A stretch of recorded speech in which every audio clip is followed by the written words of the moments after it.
War is a force that reshapes everything it touches, not only in the physical world, but also in the unseen realm of energy and vibration. Modern soldiers returning from battle often struggle with what psychologists call post-traumatic stress disorder, PTSD, a deep psychological and emotional distress that lingers long after the fighting has stopped. But what if PTSD is not just a mental disorder, but a sign of a vibrational misalignment?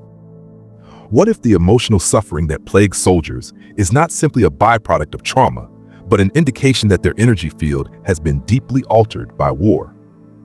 Ancient African warriors understood this concept well. They knew that war was not just about physical combat, but also about energetic shifts, spiritual disruptions, and vibrational consequences. They recognized that a warrior returning from battle was not the same person who had left. War changed a man's frequency, embedding within him the energies of violence, aggression, and fear. If left unchecked, these energies could follow him into the community, disrupting not only his own well-being, but also the harmony of those around him. Unlike modern societies that treat PTSD with therapy and medication, African warrior cultures approached this issue energetically. They knew that one must cleanse oneself fully, mind, body, and spirit, before returning to a peaceful life. They practiced rituals and spiritual alignments that allowed warriors to release the heavy vibrations of war, transmute their energy, and reintegrate into society without carrying the warrior spirit where it was no longer needed. When a soldier continues to vibrate at the frequency of war, they continue to attract struggle, conflict, and suffering. The key to healing lies in shifting one's vibration back to peace, harmony, and alignment with source energy. A soldier's trauma is not just about what they have seen or done, but about how deeply they have disconnected from their natural state of well-being. Ancient African warriors knew this, which is why their cleansing processes were not just about physical purification, but about realigning the warrior's frequency with the energy of peace. In war, a person's vibration is pulled into survival mode: fear, aggression, hyper-awareness, and deep emotional suppression. When the war ends, the body may leave the battlefield, but the vibration of war does not simply disappear. It remains active until it is consciously released and replaced with a new, higher frequency. One of the most powerful ways ancient warriors achieved this was through water purification rituals. Water was not seen as just a cleansing agent for the body, but as a conductor of energy, capable of washing away the energetic residue of war.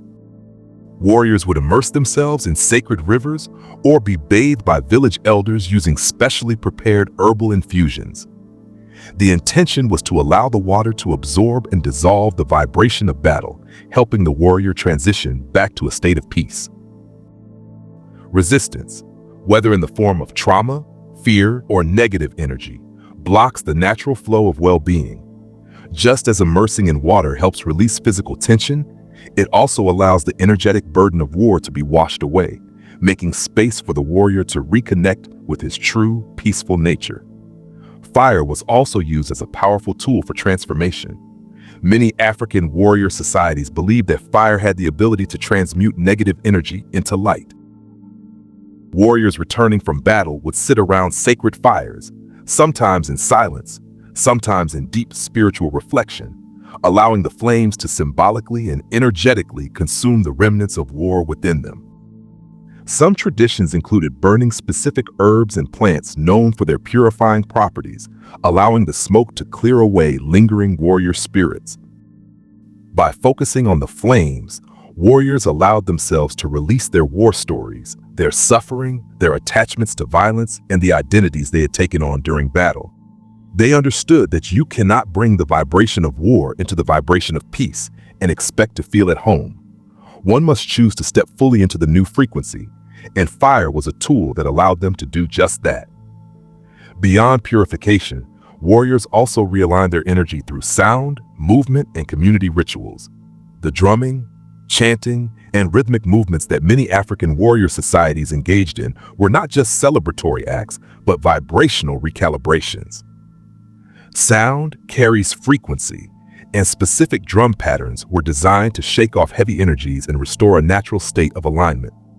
Chanting sacred words or phrases acted as a frequency reset. By focusing on sound and rhythm, warriors were able to disrupt and dislodge any trapped warrior spirits, ensuring they did not carry those energies back into their daily lives. Another crucial aspect of the warrior's transition was isolation and reflection. In many traditions, warriors were not allowed to return home immediately after war. Instead, they spent time in the wilderness, mountains, or sacred spaces where they were guided by elders and spiritual healers. This period was not punishment, but a necessary energetic reset. In the solitude of nature, warriors could reconnect with their inner being, process their experiences, and align with a higher vibrational state before reintegrating into their communities. The warriors understood that they had to find alignment within themselves before they could fully return to their families and tribes as whole, peaceful individuals.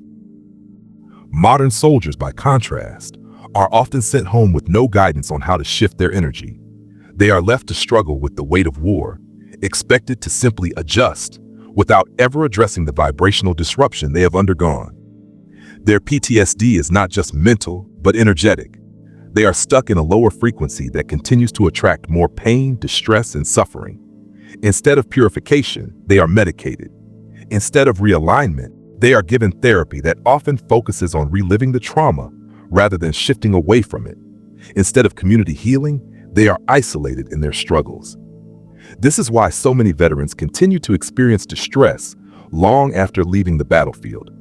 They have left the war physically, but vibrationally, the war has not left them.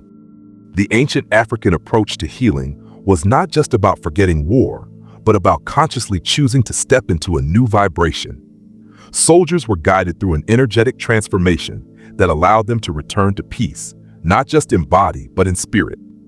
They understood that you cannot carry the vibration of war and expect to experience peace. You must deliberately cleanse, release, and realign. If modern soldiers were given the same understanding, PTSD could be approached not as an illness to be managed, but as a vibrational misalignment to be corrected. Water therapy, fire rituals, sound healing, nature retreats, and intentional isolation.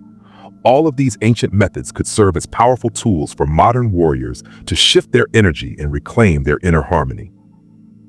True healing is not about numbing the pain, but about raising the vibration beyond it. The warrior spirit is not meant to linger in suffering. It is meant to evolve, transmute, and return to the natural state of well-being that is the birthright of every being in alignment with source energy. If you found value in this video, don't forget to like, share, and subscribe to the channel. Your support helps the channel grow and reach more people who could benefit from these insights.